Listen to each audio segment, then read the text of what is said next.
नमस्कार दोस्तों, मेरा नाम त्रिलोकीनाथ, कृषि विभाग जयपुर कला आगरा। दोस्तों, आज हम सोलर पंप योजना के बारे में बताएंगे।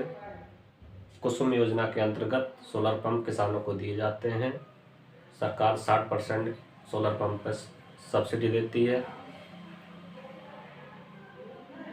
तो किसान भाई सोलर पंप का लाभ लेने के लिए किस तरह से हम ऑनलाइन करेंगे, किस तरह से इसका अनुदान आएगा, किस तरह से सत्यापन होगा, इसके बारे में हम जानते हैं। सबसे पहले जानते हैं कि कितने प्रकार का सोलर पंप सरकार द्वारा, कृषि विभाग द्वारा किसानों को दिए जा रहे हैं। कितने प्रकार के मतलब निम्न 10 प्रकार के सोलर पंप किसानों को दिए जा रहे हैं। तो 10 प्रकार में 2 HP DC सरफेस पंप, फिर 2 HP DC सबमर्सिबल पंप। अब सरफेस और सबमर्सिबल पंप में अंतर समझ लेते हैं। अंतर ये, सरफेस पंप जिसका वाटर लेवल ऊपर होगा उसके लिए मोटर जो है ऊपर रखने वाली मिलेगी, जो ऊपर फेस पर जमीन की सतह पर हम रख देंगे वो मोटर आपको मिलेगी।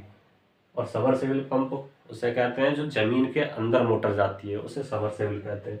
तो 3 HP DC submersible pump, 5 HP AC submersible pump, 7.5 HP AC submersible pump, 10 HP AC submersible pump.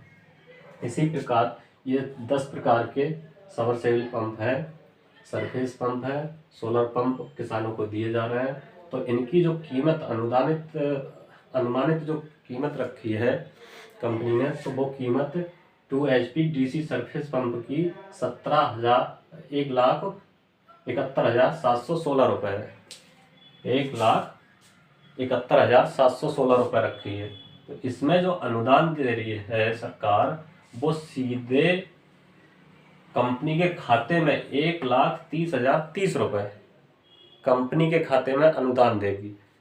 उसके बाद किसान जब ऑनलाइन करता है तो उसी वक्त, ऑनलाइन करते वक्त किसान के 5,000 रुपये सिक्योरिटी के तौर पर ऑनलाइन करते वक्त ही लगेंगे। ये 5,000 जब ऑनलाइन आपका हो जाएगा, ऑनलाइन होने के बाद आपको कृषि विभाग द्वारा सत्यापन किया जाएगा। आपके बोरिंग का बोला जाएगा, 1 हफ्ते का समय दिया जाता है। तो उस 1 हफ्ते में आपको बोरिंग कराना होता है।